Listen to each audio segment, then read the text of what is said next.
Buenos días, hermanos, hermanas, amigos que nos están viendo por el YouTube.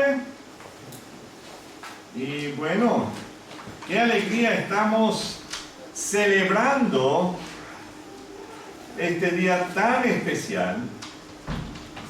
¿Por qué? ¿Qué estamos celebrando? Bueno, Purim fue ayer. ¿Hoy qué estamos celebrando? El día después de Purim. Sí, muy bien, esa. No, qué alegría. Quiero darle las gracias especialmente a Mónica y a Betsy por organizar la festividad de ayer, y todos y todas que participaron en preparar comida y en prepararlo todo. Entonces quiero darle un aplauso.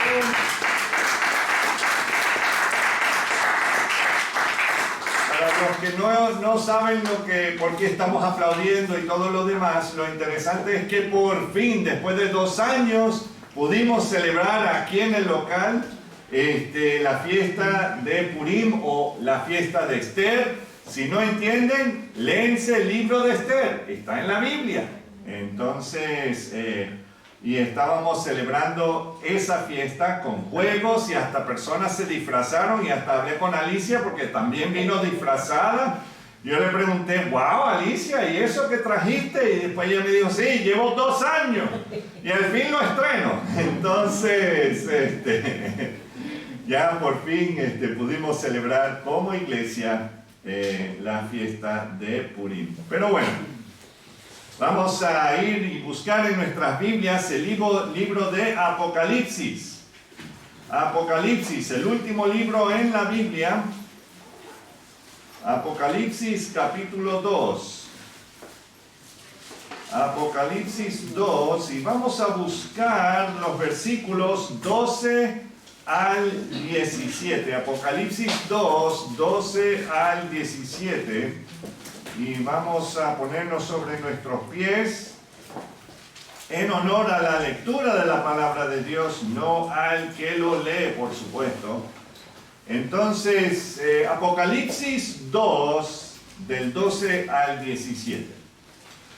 Dice la palabra: y escribe al ángel de la iglesia en Pérgamo, el que tiene la espada aguda de 2 filos, dice esto: yo conozco tus obras y dónde moras, donde está el trono de Satanás, pero retienes mi nombre y no has negado mi fe, ni aun en los días en que Antipas, mi testigo fiel, fue muerto entre vosotros, donde mora Satanás.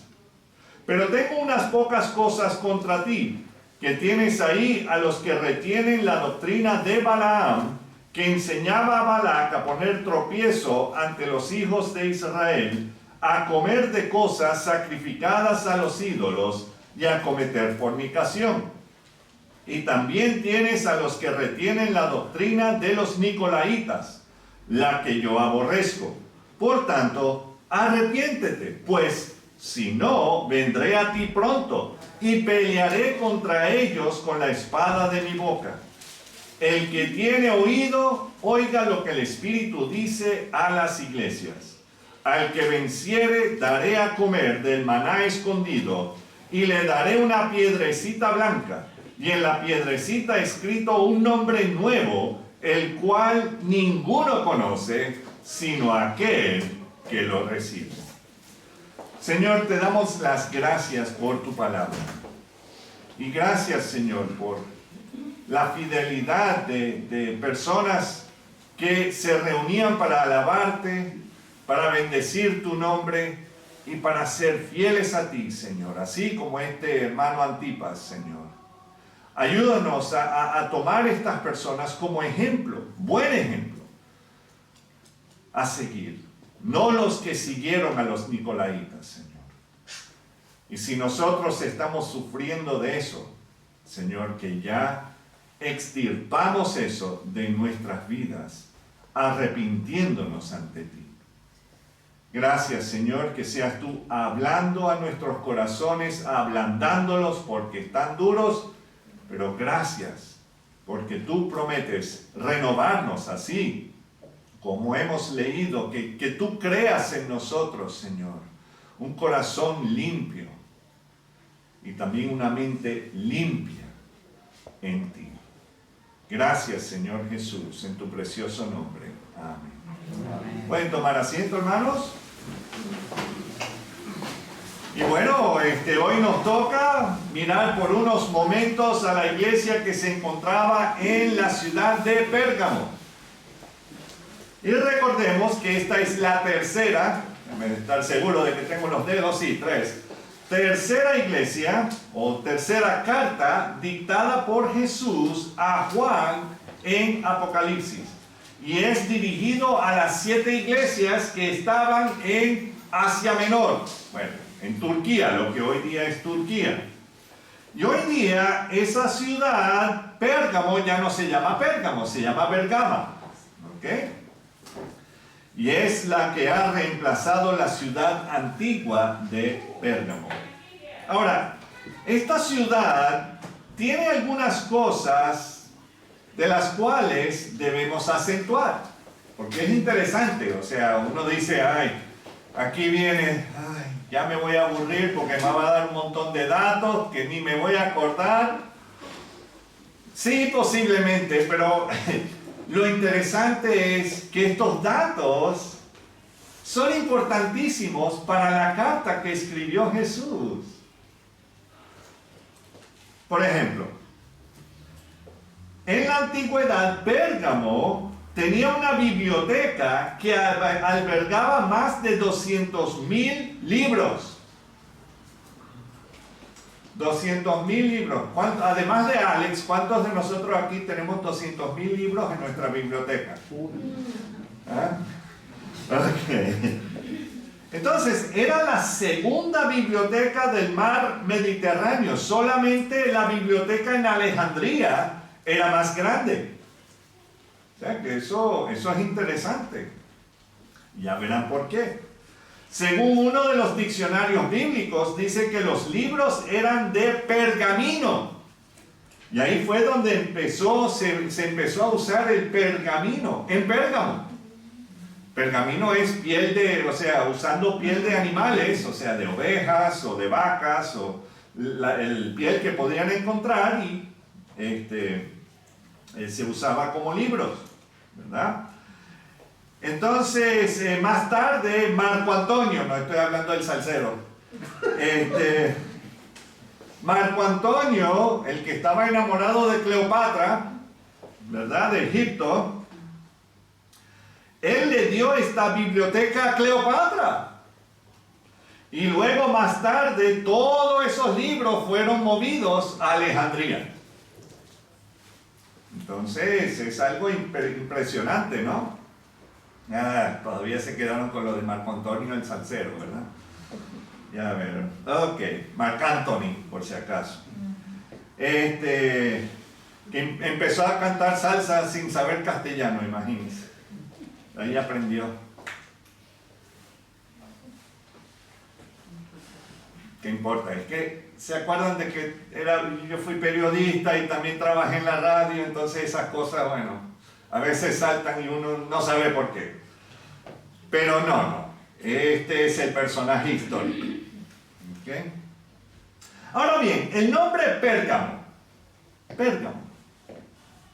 es apropiado para lo que estaba ocurriendo dentro de la congregación que se encontraba ahí en esa ciudad. La palabra tiene 2 significados. Una de ellas es altura. ¿Ok? Entonces, cuando ves a Juan Miguel, Pérgamo, ¿verdad? Cuando anda, o Sol, Pérgama, o sea, altura. Y por ahí viene Daniela también, o sea que... Bueno, entonces, Miguel no tanto, pero bueno,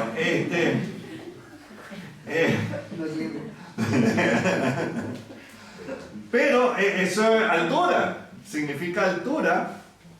Y también los edificios públicos que tenía esa ciudad, los templos, por supuesto, la biblioteca, aquella que les mencioné, el anfiteatro y también la ciudadela fueron construidos en el monte de 330 metros de altura, o sea que a pesar de que la ciudad en sí, o sea, la gente vivía abajo, pero todo lo demás, imagínense que tenías que ir a arreglar los papeles y tenías que subir esa cuesta todo el tiempo. Ay, Señor, ¿verdad? Y si no tenías burrito, ay, paticas, ¿para qué te tengo, verdad? Bueno, la segunda definición de la palabra Pérgamo es una combinación de dos palabras. Per, ¿verdad? Del griego significa mezclado, pero no una buena mezcla. ¿A qué me refiero? Por ejemplo, pervertido o perturbado. O sea, no es una buena mezcla. ¿Ok? Y gamos, que es del griego, significa casado o casamiento o unión, ¿verdad? Por ejemplo, monógamo. No es que hay un mono que anda, no. Monógamo o bígamo o polígamo. Y entonces podríamos decir que la palabra junta, Pérgamo, significa una mala unión o un casamiento problemático. Y ahora ustedes se están mirando a los esposos y las esposas, ¿verdad? Un casamiento problemático, bueno, yo creo que todos somos problemas, ¿verdad? Claro que sí, pero el Señor es el que nos restaura, ¿verdad? Hace todas las cosas hechas nuevas cuando venimos a Él. Claro, toma un tiempo de que empecemos a actuar así. Y uno, Señor, este hombre que me diste, o esta mujer que me diste, entonces en realidad culpamos a Dios por todo, ¿verdad? No. Pero el detalle es eso, que como creyentes entenderíamos mejor que como mezclado o unidos con el mundo. Pérgamo. ¿Se entiende eso? Y es bien interesante porque al leer esta carta nos damos cuenta de que eso es lo que está pasando en esa iglesia.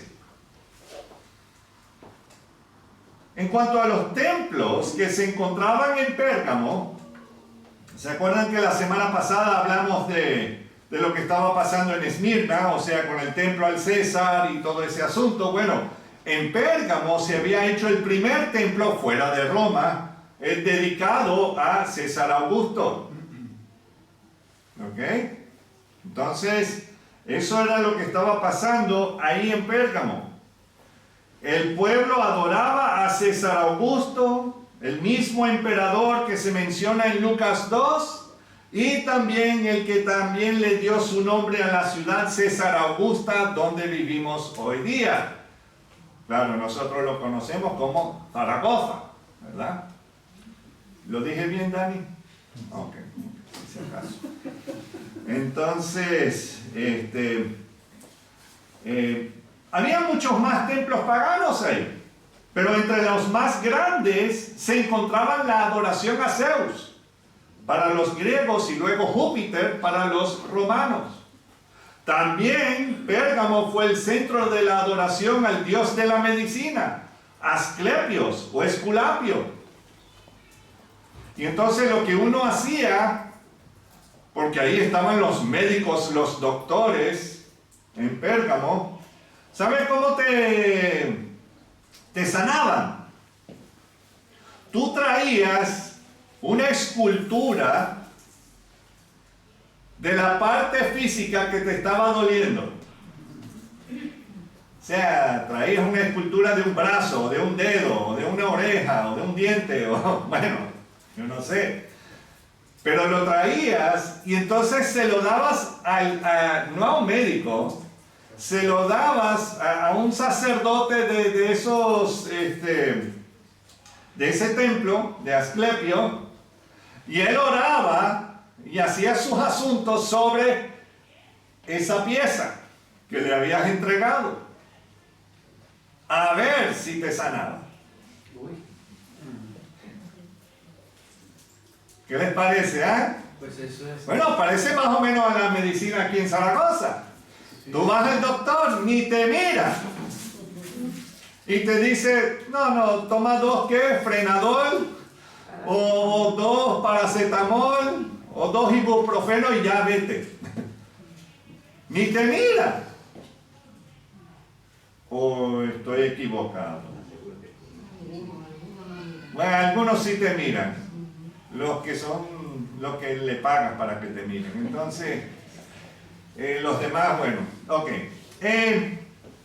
Pero lo interesante es que así era como se practicaba la medicina ahí en Pérgamo. Añadido a estos estaba el templo a la diosa de la guerra, Atenas o Minerva. Ya saben de dónde viene ese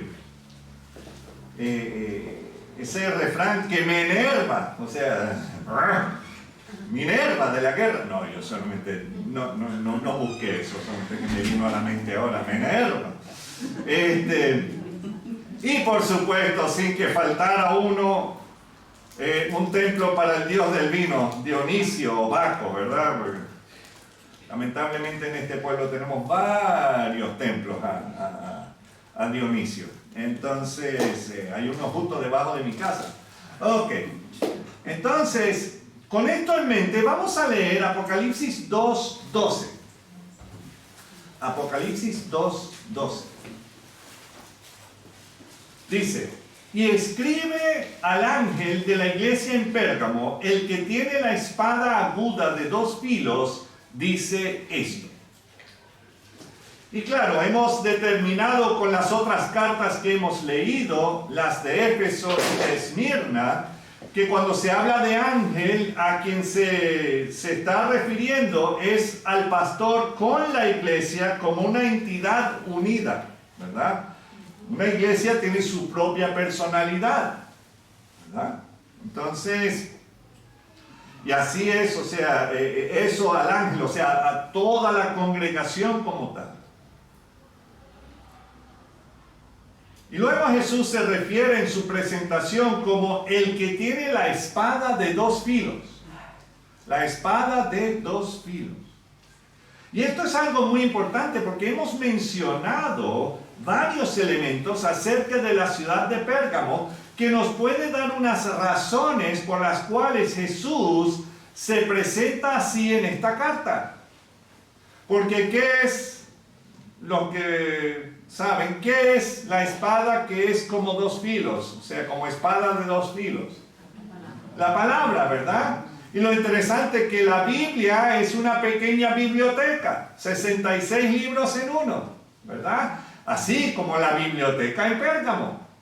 Claro, tenían 200,000. Pero también vemos que hay mucho que está ocurriendo en Pérgamo, todo lo que va dirigido al mal, todo lo que va dirigido a la adoración del enemigo de las almas. Y tenemos que ver qué es la espada de 2 filos, por si acaso acaban de enterarse que la Biblia es como la espada de 2 filos. Bueno, veamos aquí en Apocalipsis 1:16. Ahí mismo en Apocalipsis 1:16 vemos esto como parte de la descripción de Jesús en su gloria y en su esplendor. Versículo 16 del capítulo 1 de Apocalipsis dice: tenía en su diestra 7 estrellas. De su boca, qué interesante, salía una espada aguda de 2 filos. Y su rostro era como el sol cuando resplandece en su fuerza. O sea que, bien brillante el hombre, ¿verdad? Muy bien, aquí habla que la espada aguda de 2 filos sale de la boca ¿de quién? De Jesús, ¿verdad? El Hijo de Dios, Dios mismo. Y además en Apocalipsis, viendo hacia el capítulo 19, hay varios versículos que hablan acerca de esta espada.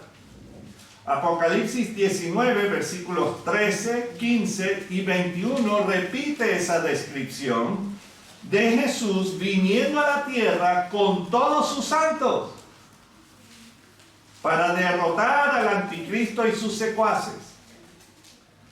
Versículo 13 de Apocalipsis 19 dice, estaba vestido de una ropa teñida en sangre y su nombre es ¿qué? El Verbo de Dios. Muy importante acordarse de eso. Que ahí nos dice que Él es el Verbo de Dios. Versículo 15, de su boca sale una espada aguda para herir con ella a las naciones. Y Él las regirá con vara de hierro, y Él pisa el lagar del vino, del furor y de la ira del Dios Todopoderoso. Casi nada. ¿Cuántos de nosotros hemos visto la ira de Dios? Espero que no.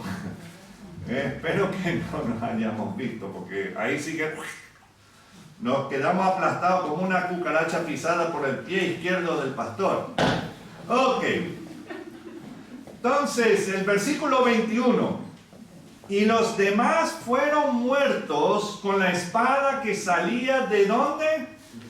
De la boca del que montaba el caballo, y todas las aves se saciaron de las carnes de ellos. Se está hablando acerca de esa guerra donde nosotros acompañaremos a Jesús cuando Él vuelva en su segunda venida.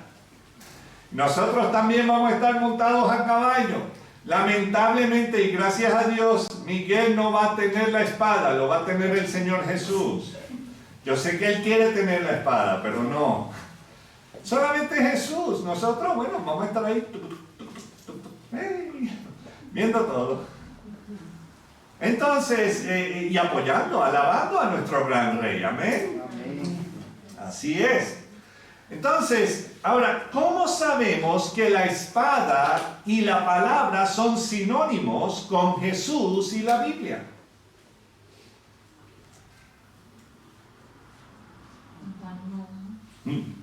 Ya, Mónica, termina la predicación. Ok. Parte de la respuesta sí lo encontramos en el Evangelio de Juan. Manténgase algo ahí en Apocalipsis 2, ¿verdad? Y de ahí vamos a ir a Juan 1 y vamos a leer los versículos 1 al 5, solamente para que tengamos el contexto. Juan 1, 1 al 5.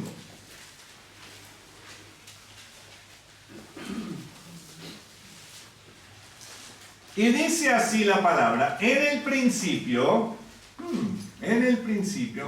nos recuerda, ¿verdad? Génesis 1. En el principio era el Verbo, y el Verbo era con Dios, y el Verbo era Dios. Y este era en el principio con Dios. Todas las cosas por Él fueron hechas, y sin Él nada de lo que ha sido hecho fue hecho. En Él estaba la vida, y la vida era la luz de los hombres. La luz en las tinieblas resplandece, y las tinieblas no prevalecieron contra ella. Amén. Es impresionante porque sabemos que en Génesis 1 del 1 al 5 habla que en el principio creó Dios los cielos y la tierra, ¿verdad? Y vemos también ahí el Espíritu Santo. Y también vemos que el Señor dice, hágase la luz, ¿verdad? Y se hizo la luz. O sea, básicamente Jesús se prendió como bombillo, ¡ping!, ¿verdad? No es que se hicieron el sol y la luna ese día. Eso vino sino en el, ¿qué día? Cuarto día. Entonces, que Él es la luz, Él es la vida. Amén. Y en algunas versiones la palabra verbo es traducido a palabra. Y sí, un verbo es una palabra, ¿cierto? Entonces, bajamos ahí a Juan 1:14. Y dice que aquel verbo fue hecho carne y habitó entre nosotros y vimos su gloria, gloria como del unigénito del Padre, lleno de gracia y de verdad. Lo interesante es que habían 3 discípulos que sí habían visto la gloria de Dios. Habían visto a Jesús siendo transfigurado. ¿Cuáles eran esos 3 discípulos? Juan, Pedro y Jacobo, ¿verdad? Entonces, Juan y Jacobo eran hermanos y eran primos de Jesús, ¿verdad? Y Pedro, bueno, siempre andaba por ahí. Nada más pegado que un chicle al zapato, ¿verdad? Entonces, y gloria a Dios por eso. Pero lo interesante es que Juan sí puede decir eso porque sí vio la gloria del Señor. Los otros discípulos sí vieron la gloria del Señor después de haber resucitado. Pero Juan, Pedro y Jacobo habían visto al Señor Jesús transfigurado. Amén. Y claro, sabemos que Juan ya después, al estar así en Apocalipsis, vemos todo lo que él vio, impresionante todo lo que vio. Pero aquí esto es antes de lo que él vio. Y entonces vemos que Jesús es esa palabra. Para los que quieren saber, palabra en griego es logos, no locos, logos. ¿Ok? Logos es palabra en griego. Dabar es palabra en hebreo. ¿Ok? Entonces ya saben. Entonces cuando están viendo pasapalabras pueden decir están pasando logos o están pasando dabar. Entonces el apóstol Pablo, escribiendo a los hermanos en la iglesia que se encontraba en Éfeso, hablando acerca de la armadura de Dios, acuérdense de la espada, ¿verdad? Hablando de la armadura de Dios, comparó a la palabra de Dios con una espada. Se los leeré: y tomad el yelmo de la salvación y la espada del Espíritu, que es la palabra de Dios. Ya te lo está diciendo que la espada del Espíritu es la palabra de Dios. Entonces, hermanos, no necesitan una Biblia tan grande como la mía para que sea espada. ¿Okay? Te puede defender literalmente, no. Pero sí espiritualmente. Amén. El escritor de la carta de los Hebreos lo describió así: porque la palabra de Dios es viva y eficaz, y más cortante que toda espada de 2 filos, y penetra hasta partir el alma y el espíritu, las coyunturas y los tuétanos, y discierne los pensamientos y las intenciones del corazón. Eso es lo que hace la palabra. Eso es una de las razones por las cuales la gente no quiere leer la palabra. Claro, te empiezan con la excusa: ay, es que es aburrido, es antiquísimo. Ajá, sí, es antiguo. Yo puedo encontrar mucha más información en algo antiguo y creo que puedo confiar más en algo antiguo que en algo que acaba de salir ayer o antier. En realidad, Darwin y todos sus secuaces ¿vieron lo de la evolución ocurrir? No. Y entonces, ¿cómo puede ser eso algo científico si no han podido observar a través de tantos siglos? Yo no estoy diciendo de que la creación, o sea, tienes que tomar la creación en fe, de eso no hay duda.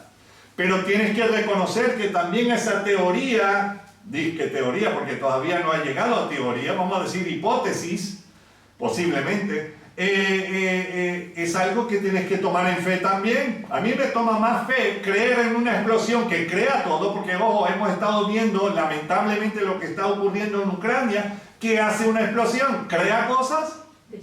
Destruye. Entonces no tiene lógica. Perdóname, pero tienes que creer.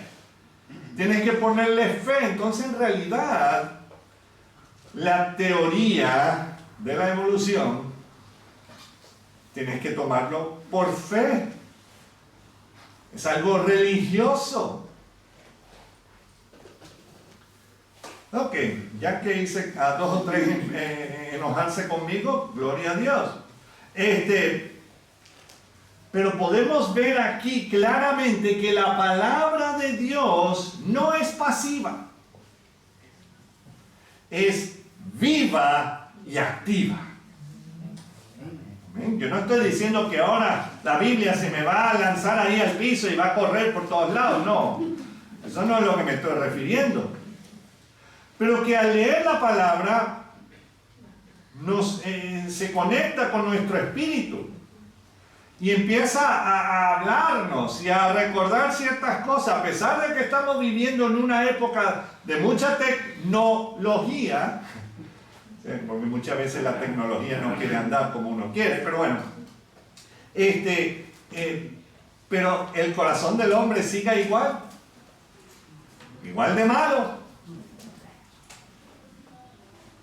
Si no me creen, miren Putin y cualquier otro, o sea, que quiere tomar lo que no es de uno, el amigo de lo ajeno.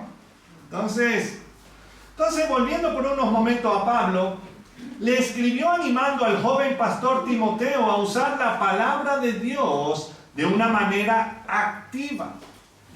Segunda de Timoteo 3, 16, 17 dice que toda la escritura es inspirada por Dios y útil para hacer ¿qué? Para enseñar, para redarguir, para corregir, para instruir en justicia, a fin de que el hombre de Dios, ojo, muy importante, el hombre de Dios, el hombre, la mujer de Dios, o sea, para que sea perfecto, enteramente preparado para toda buena obra. ¿Y qué sabemos lo que es bueno y lo que es malo? ¿Porque lo dice la ley del hombre? No, porque la ley del hombre aprueba ciertas cosas que son malísimas. ¿Aprueba qué? El aborto. La eutanasia. ¿Qué otras cosas? Para que no crean que solamente el pastor diciéndolo. Ah, ya todo el mundo se cayó. Yo pensaba que iba a empezar y... El matrimonio entre el mismo sexo. Matrimonio homosexual, ¿verdad? Y hasta con mascotas. ¿Cuál? El aborto. El aborto, exactamente. ¿Qué otra cosa? La inflación. Ojo, la inflación es el gobierno haciendo esto. El incesto. El incesto, ¿verdad? Que aprueban eso. Pedofilia. La pedofilia, la pederastia, ¿verdad? Ya mismito van a decir que está bien de que un hombre esté con un niño. O con una niña, o sea, o una mujer, porque ojo, eso es lo que está ocurriendo. Y si no me creen, mira lo que está dictando los juzgados. Ay, ese crimen, no, déjalo salir en 6 meses, o qué sé yo, algo brutal, o sea, la violación, todo eso. Lo de la ley Mordaza también. Ley Mordaza, que todos andamos con la ley Mordaza. Que en realidad no hace nada, pero bueno, es como poner una valla de hierro, ¿sabes? Esas vallas que tienen alrededor de los colegios y todo ese tipo de cosas para tratar de mantener fuera los mosquitos. Eso es lo que hace la mascarilla, solamente se los digo. Pero lo hacemos porque lo dice la ley, pero en realidad no te está cubriendo nada, solamente la saliva de la persona. Porque chacho, cuando se te mete el humo secundario, ahí se te queda y se queda recreándose ahí.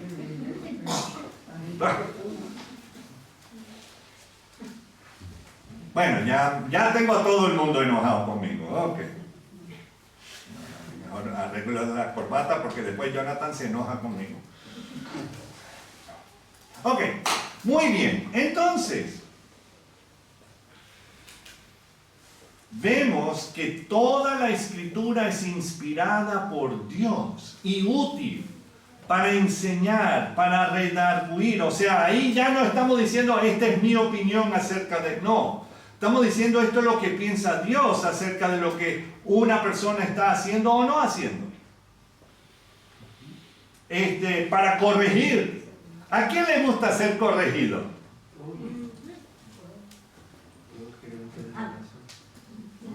Mira cómo me cuesta subir la mano. No, a nadie le gusta ser corregido, porque todo el mundo quiere ser su propio rey. Una vez yo le pregunté a un pastor aquí en Zaragoza, o sea, ¿qué es un español? Me dijo, un español es un rey en su propio castillo. ¿O no es así, Dani? En realidad es así alrededor del mundo. Es el ser humano. El ser humano quiere ser el rey en su propio castillo. También es para instruir en justicia, la justicia de Dios, no la justicia humana. A fin de que el hombre de Dios sea perfecto, enteramente preparado para toda buena obra. Y buena obra significa seguir lo que dice Dios. Amén. Entonces, por esta razón debemos leerla y obedecerla. Exactamente. Jesús mismo lo dijo en Mateo 5, 17 al 19. Dijo lo siguiente: no penséis que he venido para abrogar la ley o quitar la ley o los profetas, porque claro, la ley y los profetas se refería al Antiguo Testamento. Y ojo, hay personas que andan pastoreando iglesias que dicen que solamente leen el Nuevo Testamento, porque ya el Viejo Testamento ya es viejo, ya caducó. Pero el Señor dice que no ha venido para abrogar la ley o los profetas. No he venido para abrogar, sino para cumplir. Porque de cierto os digo que hasta que pasen el cielo y la tierra, escuchen bien, ni una jota ni una tilde pasará de la ley hasta que todo se haya cumplido. Todo se haya cumplido. De manera que cualquiera que quebrante uno de estos mandamientos muy pequeños y así enseñe a los hombres, muy pequeño será llamado en el reino de los cielos. Mas cualquiera que los haga y los enseñe, éste será llamado grande en el reino de los cielos. Amén. Y podemos ver aquí que Jesús nos llama a cumplir y a obedecer toda su palabra. No solo las partes que nos gustan. Ay, esta parte está tocando el pecado que a mí más me gusta. Voy a saltar.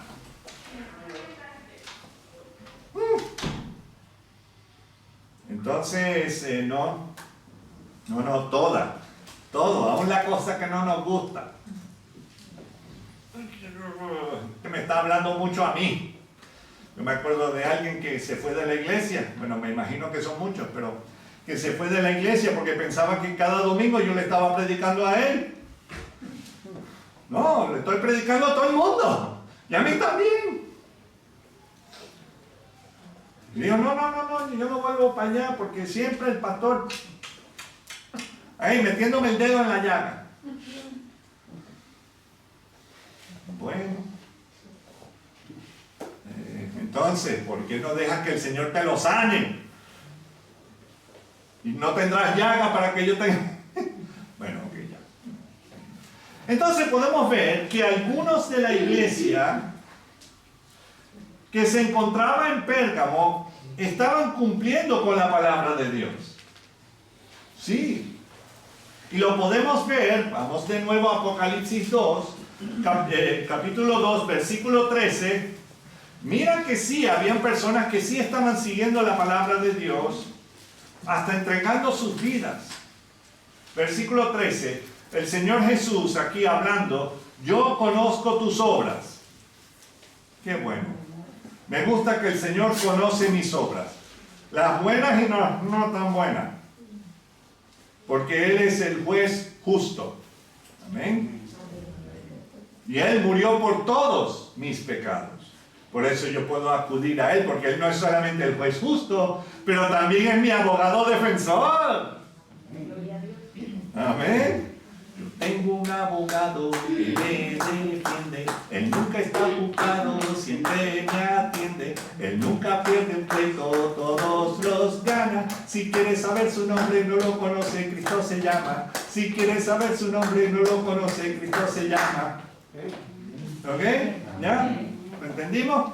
Entonces, lo interesante es que dice, yo conozco tus obras y dónde moras, dónde vives. Donde está el trono de Satanás.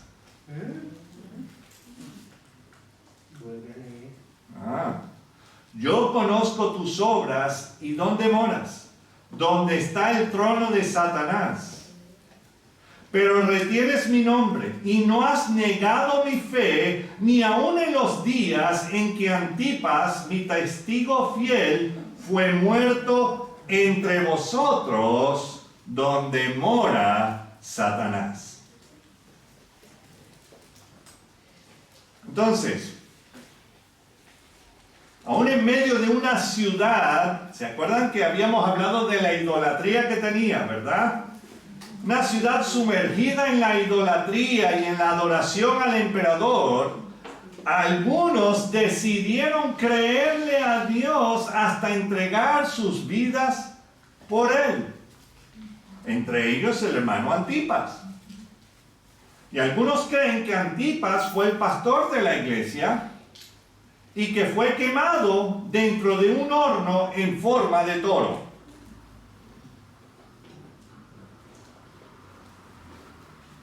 Entonces,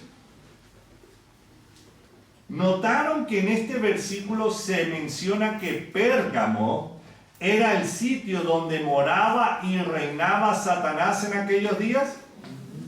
San Miguel se sorprendió. ¿Eh? ¿Dónde mora Satanás?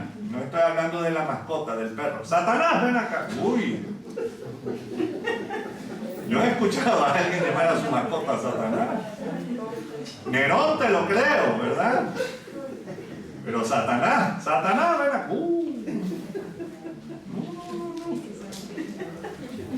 Entonces ya saben. Entonces, debemos recordar que Satanás no es omnipresente, o sea, no puede estar en todos sitios al mismo tiempo. Es así como nosotros, no estoy hablando que todos somos el diablo, pero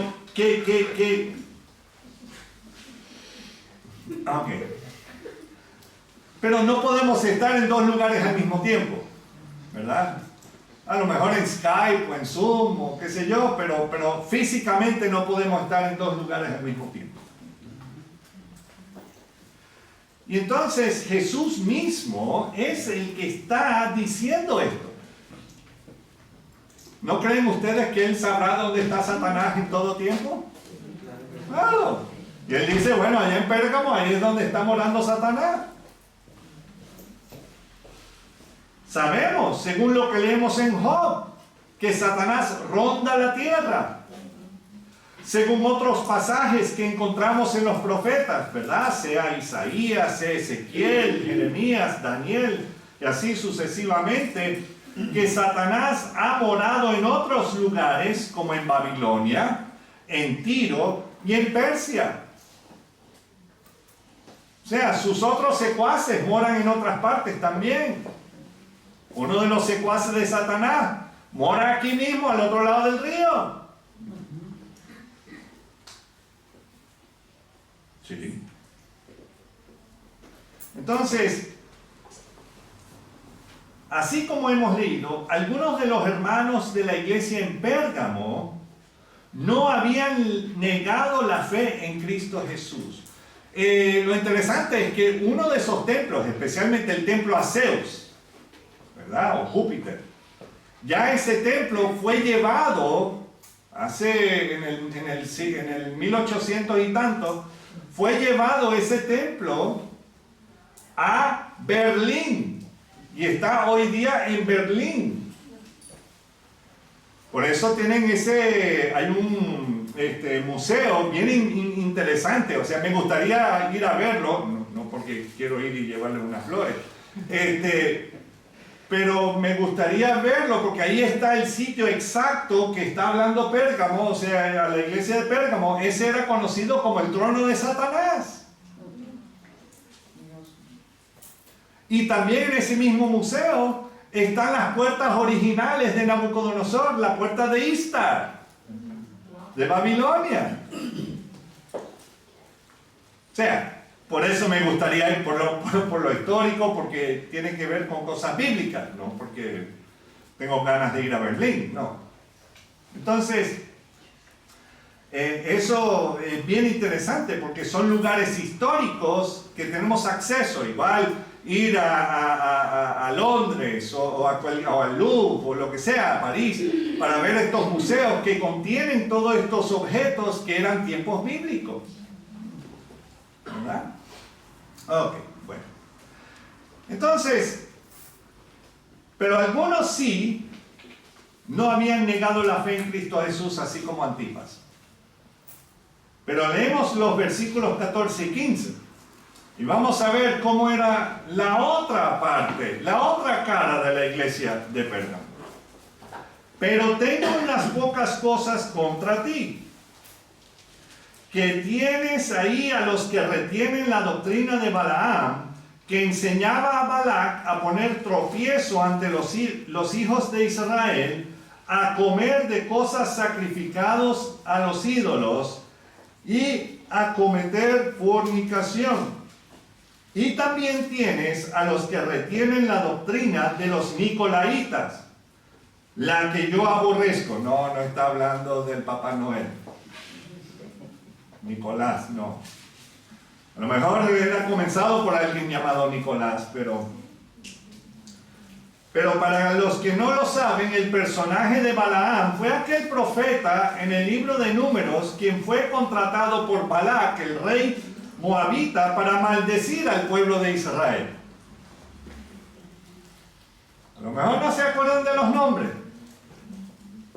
pero Balaam quiso maldecir al pueblo de Israel. Pero el Señor se lo estaba prohibiendo, hasta discutió con su asna por el asunto.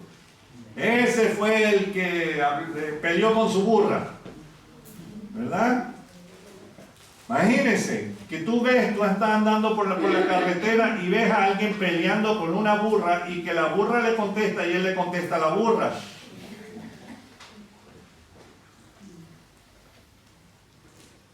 Ya sabemos por qué no estaba casado el hombre, porque si pelea hasta con la burra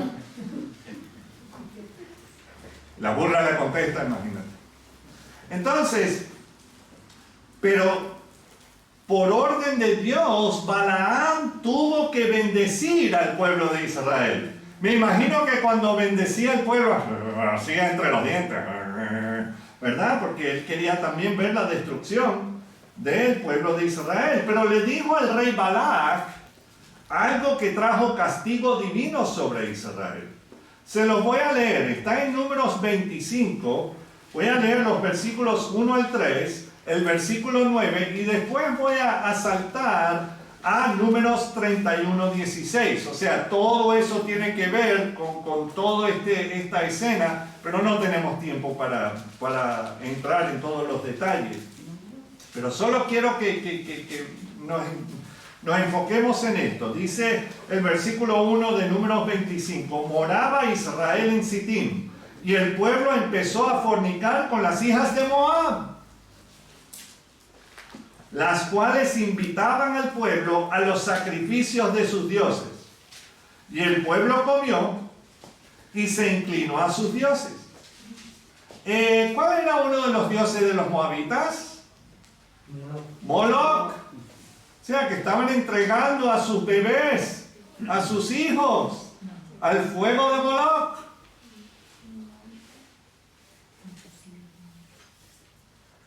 Así acudió el pueblo a Baal-peor, y el furor de Jehová se encendió contra Israel. Habíamos hablado acerca del furor o la ira de Dios, que nunca lo habíamos visto. Bueno, aquí lo vieron. El versículo 9 dice, y murieron de aquella mortandad 24,000. ¡Wow! Capítulo 31, voy a ir a Números 31, versículo 16, y aquí Moisés le está hablando a los jefes militares y todo esto, porque tenían que haber ido y destruido todo ese lugar, pero dejaron a ciertas familias con vida. Y aquí él dice, he aquí, por consejo de Balaam, ellas fueron causa de que los hijos de Israel prevaricasen o que pecaren contra Jehová en lo tocante a Baal Peor, por lo que hubo mortandad en la congregación de Jehová. O sea que salvaron exactamente lo mismo que les metió en el problema. Y a veces nosotros hacemos lo mismo. Pero claro, lo ponemos con palabras bonitas.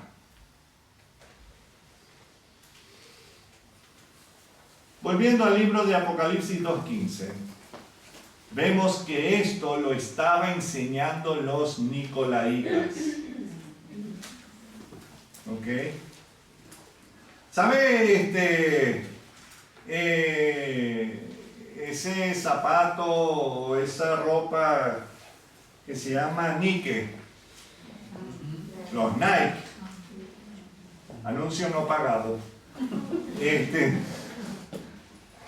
Los Nike era la diosa de la victoria.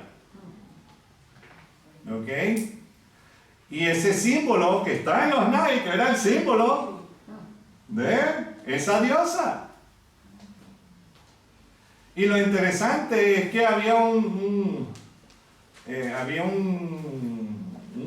lema de Nike que decía just do it, o hazlo, o no le temes a nada, o sea, cosas así. Así era la adoración a esta diosa, o sea, hazlo hazlo, supera a los demás, o sea, todo ese tipo de pensamiento. Y eso es exactamente. Nico era eso de la diosa victoria, o sea, de ir por encima, ser superiores a otros. Laíta han escuchado el término laico, ¿verdad? Laico es, o sea, el pueblo. Entonces, ver por encima del pueblo. O sea, que son los que van a gobernar el pueblo. Pero no gobernar de que, todos estamos aquí juntos, no. Sino gobernar de que aquí estamos nosotros y ustedes allá. ¿Entienden el problema? Y eso era exactamente como eran estos nicolaitas. Solo unos pocos conocían los misterios de Dios, según ellos, y podían dominar así sobre el resto de la congregación. Y entonces ellos tenían una especial unción. Yo tengo la unción, ¿verdad? Y entonces para obtener mi unción, entonces tienen que pagarme 1,000 euros. Y yo también se los transmito. ¿Me parece conocido? Bueno, ellos tenían una especial unción que Dios les había dado. Y lo vemos todo el tiempo. Ponle el nombre y apellido que quiera.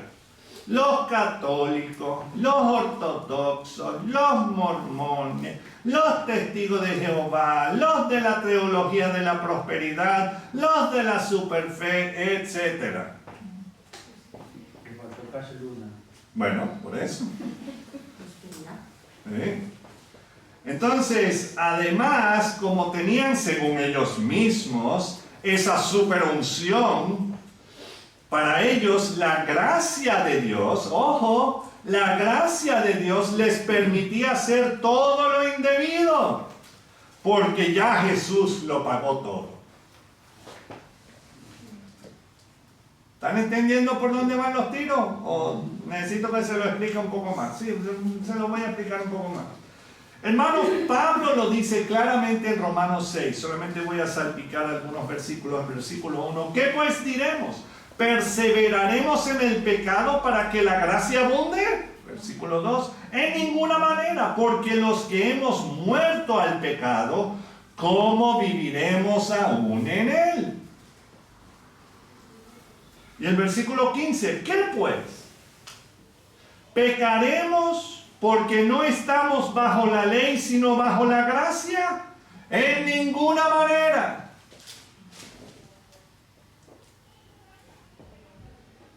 Lo que hacían los nicolaitas fue ir en contra de lo que Dios había mandado. Eso era lo que ellos hacían. Pero claro, es que nosotros tenemos este súper conocimiento.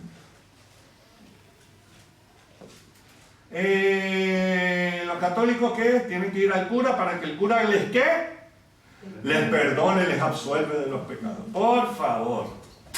Ellos son los primeritos. Ya sabe Bergoglio. Bueno, y Ratzinger, porque ya ni sabemos quién es el Papa. Pero bueno, y da igual, porque no es Papa mío. Ok. Dios le había instruido a la iglesia compuesta por judíos y gentiles, lo que leemos en Hechos 15, 28 y 29, porque ha parecido bien al Espíritu Santo y a nosotros no imponeros ninguna carga más que estas cosas necesarias, que os abstengáis de lo sacrificado a ídolos. O sea, que no estén comiendo cosas que ustedes saben que han sido entregados a los ídolos. Si no lo saben, mejor no preguntar. ¿Ok? Y darle gracias al Señor por el alimento y Él lo bendiga. Amén. Ok. Segundo, abstengáis de sangre, o sea que no comamos la sangre. Cero morcilla, lo lamento. Ya le estoy dando al hígado a todo el mundo aquí. Especialmente esa morcilla. Perdón, ok. Entonces, de ahogado, o sea, cosas ahogadas. No comamos cosas ahogadas. Y por supuesto, de fornicación. Imagínense, Mercedes vio en estos días algo en el YouTube donde supuestamente el pastor sacaba los demonios al besar a las chicas. No en el cachete, en la boquita. Y se quedó pegado.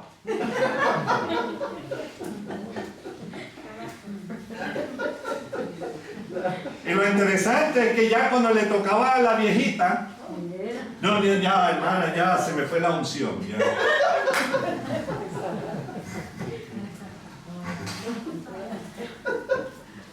Entonces, bueno. Y entonces, eso era lo que tenemos como congregación, o sea, que nos abstengamos de lo sacrificado a ídolos, de sangre, de ahogado, de fornicación, de las cuales cosas, si os guardareis, bien haréis, pasadlo bien, ¿verdad? Y Jacobo, el hermano de Jesús, pastor de la iglesia en Jerusalén, escribió esas palabras.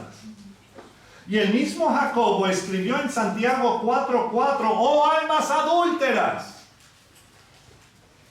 ¿no sabéis que la amistad del mundo es enemistad contra Dios? Cualquiera,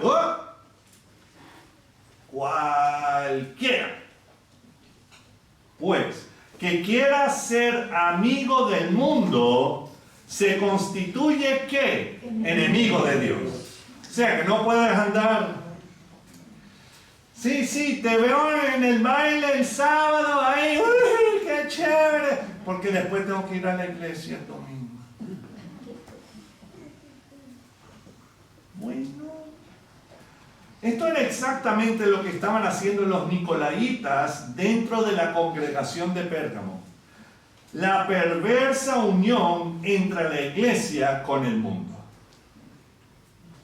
¿Estamos entendiendo esto? ¿O ya tenemos hambre? No. Bueno, yo sí tengo hambre. Sí. Quiero decir que tengo hambre de la palabra, que sí tengo, pero también tengo hambre. Ok. Entonces, que voy rápido. Vivían en la ciudad que era el trono de Satanás, un lugar lleno de idolatría. No conocemos eso, ¿verdad? ¿Qué es eso? Pastor, ¿qué es idolatría? ¿Ah? Vivimos aquí en Zaragoza. Si ustedes no saben, la demonia que está al otro lado del río, no estoy hablando de la suegra de nadie aquí,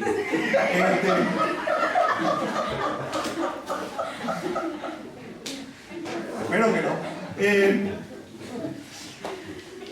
es una entidad, lo que vemos en Efesios capítulo 6, que habla acerca de esos principados y potestades.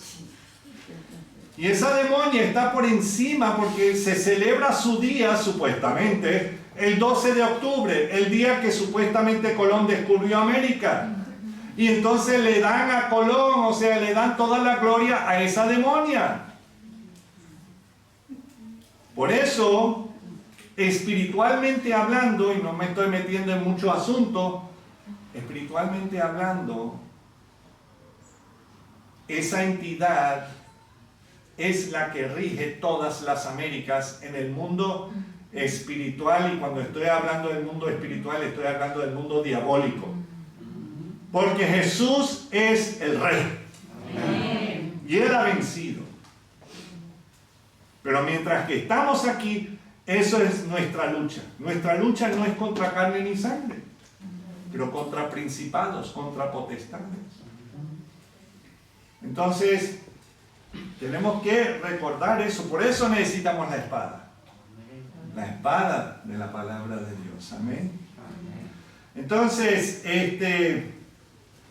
vivían en la ciudad que era el trono de Satanás, un lugar lleno de idolatría, y necesitaban seguir las palabras que encontramos en Santiago 4, 7 al 8. Y sí quiero que lo busquemos. Santiago 4, 7 al 8. Tengan algo en Apocalipsis 2. Ay, pastor, me lo dijiste muy tarde. No, Santiago 4, y perdona que estoy extendiéndome, pero necesito que sepamos esto, hermanos, por lo menos. Dice Santiago 4, 7 al 8, someteos pues a Dios, resistid al diablo y huirá de vosotros. Versículo 8, acercaos a Dios y Él se acercará a vosotros. Pecadores, limpiad las manos, y vosotros los de doble ánimo, así como era aquella iglesia en Pérgamo, purificad vuestros corazones. En muchas congregaciones se predica que si resistimos al diablo, Él tiene que huir de nosotros, ¿verdad? Muchos hablan así. Tienen que resistir al diablo y Él se irá. Sí, hay que resistir al diablo, no estoy en contra de eso. Pero notaron lo que dice al principio del 7. Debemos, ¿qué? Someternos a Dios. Debemos someternos a Dios. Si no estamos viviendo una vida según su palabra, ¿cómo podremos resistir al diablo? ¿O cómo vamos a saber que es el diablo que nos está haciendo así? Y en el 8, debemos acercarnos a Dios y Él se acercará a nosotros. Porque después, ¿qué es lo que encontramos? Acercaos a Dios y Él se acercará a vosotros, y dice pecadores. Creo que estoy hablando de todos los que estamos aquí. ¿Sí? No pescadores, yo soy mal pescador. Una vez puse queso como anzuelo, no pesqué nada. Entonces, pero pecador sí soy. Pecadores, limpiad las manos, y vosotros los de doble ánimo. ¿Cuántos de nosotros aquí somos hipócritas? Porque siempre dicen, ay, los evangélicos son hipócritas. Sí, lo somos. Porque somos seres humanos, todos somos una cuerda de hipócritas. Todos. Tú también. Amén. Gloria a Dios, Alex, al fin lo recuerdo. Ah, no, perdón. No. Pero sí, hermanos. Todos somos hipócritas. Entonces, ¿usas eso como excusa? Es una excusa pobre. Perdóname, pero es una excusa pobre. Tienes que buscar al Señor. Limpiad las manos y vosotros los de doble ánimo, purificad vuestros corazones. Estamos aquí para que el Señor ya nos ayude a no ser hipócritas.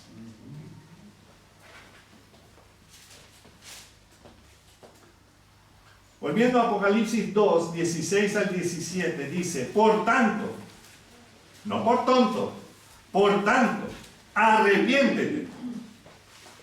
Pues si no, vendré a ti pronto. Acuérdense que este es Jesús hablando. Vendré a ti pronto y pelearé contra ellos con la espada de mi boca. Así, contra los enemigos de la iglesia. No, eso no es lo que está hablando aquí. Una cosa es esperar a Jesús como tu Señor y Salvador.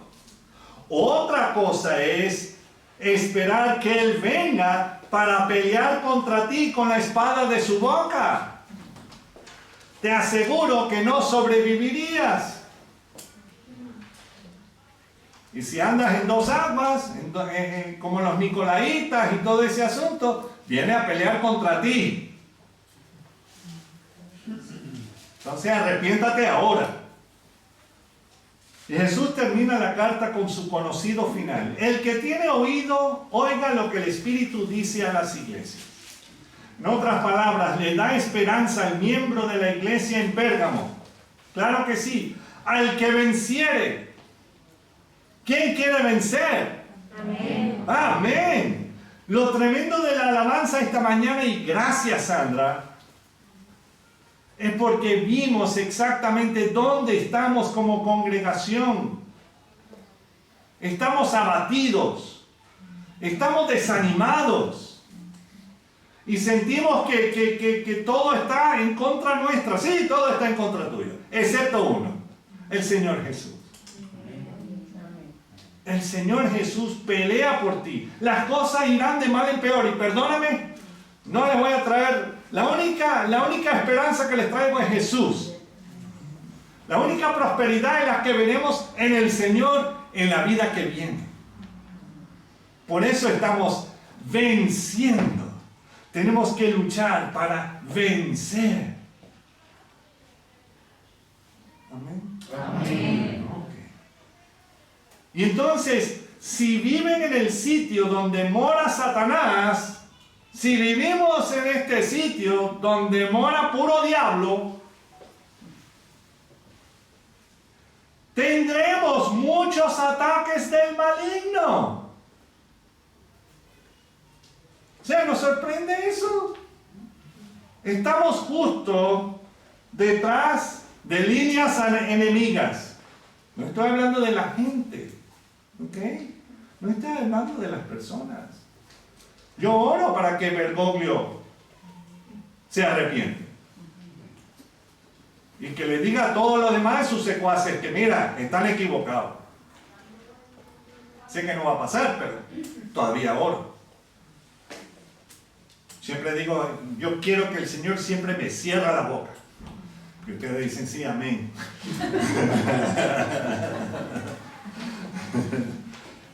Pero por eso, o sea, tendremos muchos ataques del maligno contra nosotros mismos, de nosotros mismos. ¿Ok? Entonces, ¿qué nos sorprende? Llegamos aquí a Zaragoza, que es un desierto espiritual. ¿Qué esperamos? Y mira al Señor, al que el Señor trajo para sus vidas. A este sueco, loco, venezolano, gringo, que no sabe ni de dónde viene ni a dónde va. Sí sé a dónde voy. Voy con el Señor al cielo. Pero imagínense. Si yo soy tu última oportunidad, ay, pobrecito, pobre de ti. Pero ahí vemos que necesitamos toda la armadura de Dios. Luego al que venciere daré a comer del maná escondido. Gloria a Dios. Ay, ya, estoy tratando de apurarme. Como los nicolaitas pensaban que ellos eran superiores, Jesús le hace ver al creyente fiel que no es así. Los nicolaitas y los que quieren andar en dos aguas no son los superiores. No. Jesús mira de lejos al altivo. Te alabarán, oh Jehová, todos los reyes de la tierra. ¿Lo hemos visto? Todavía no, pero lo harán, porque mira de lejos al altivo. Pero nosotros debemos humillarnos cada día, y así Él nos exaltará.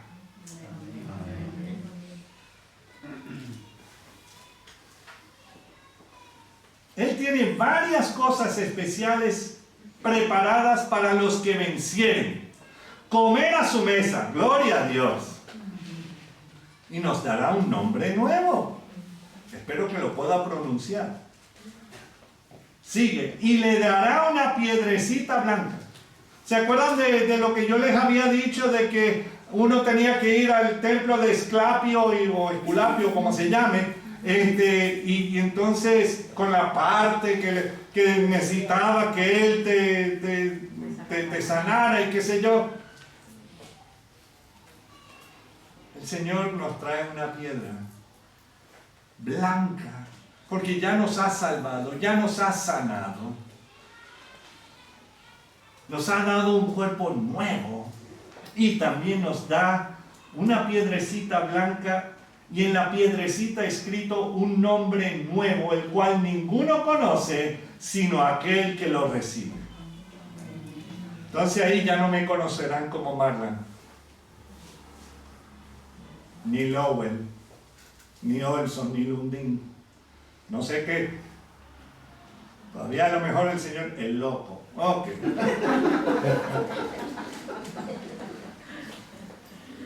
Pero debemos permanecer fiel a Él, aún en medio de la presión de grupo, aún si dentro de la congregación, y espero que no, pero aún si dentro de la congregación te están diciendo, ay, no se lo digo a Marlon y a Mercedes, me da igual, yo no morí por ti, Jesús sí, Él ya lo sabe, pero que no, ay, sí, vamos a ir por ahí y nos tomamos ahí uno, ¿sabe? Para bajar la presión un poco, que está empezando a hacer calorcito. Bueno, y no ceder a las artimañas del enemigo de las almas. No debemos sentirnos menos, ni tampoco debemos sentirnos más. Debemos vernos exactamente como nos ve el Señor Jesús. No nos preocupemos si somos muchos o pocos en número. Y claro, eso lo diría cualquiera que tenga una iglesia grande. Dirá, siempre usan eso como excusa, las iglesias chiquitas. Está bien. Lo importante en todo esto es que seamos fieles al Señor. Amén. Amén. Tenemos que serle fiel a Él. Les voy a leer bien rápido algunos versículos. Primera de Corintios 12, 12 al 14. Porque así como el cuerpo es uno y tiene muchos miembros, pero todos los miembros del cuerpo, siendo muchos, son un solo cuerpo, así también Cristo. Porque por un solo espíritu fuimos todos bautizados en su cuerpo, sean judíos o griegos, sean esclavos o libres, y a todos se nos dio a beber de un mismo espíritu. Además, el cuerpo no es un solo miembro, sino muchos. Gálatas 3:28. Ya no hay judío ni griego, no hay esclavo ni libre, no hay varón ni mujer, porque todos vosotros sois uno en Cristo Jesús. Juan 3, 34 al 36. Porque el que Dios envió, las palabras de Dios habla. Pues Dios no da el Espíritu por medida. El Padre ama al Hijo y todas las cosas ha entregado en su mano. El que cree en el Hijo tiene vida eterna, pero el que rehúsa creer en el Hijo no verá la vida, sino que la ira de Dios está sobre él. No creemos que la ira de Dios esté sobre nosotros, amén. Primera de Pedro 2:9, mas vosotros, estoy hablando de ustedes y de mí, sois linaje escogido. Déjame arreglar la corbata. Real sacerdocio, nación santa, pueblo adquirido por Dios. ¿Para hacer qué? Para que anunciáis las virtudes de aquel que os llamó de las tinieblas a su luz admirable. Amén. Y voy con la última. Gloria a Dios. Al fin, pastor. Primera de Pedro 4, 10 al 11 dice: cada uno, según el don que ha recibido, ministrelo a los otros. No seamos mezquinos los unos con los otros. Si alguien llama y necesita oración, oremos por esa persona. Por eso tenemos que llamarnos. Por eso tenemos que estar averiguando: ¿cómo estás, hermano? No te metas en mi vida. No, no me estoy metiendo en tu vida. El Señor se está metiendo en tu vida y quiere que tú sanes. A lo mejor no el dedo gordo, pero sí el corazón.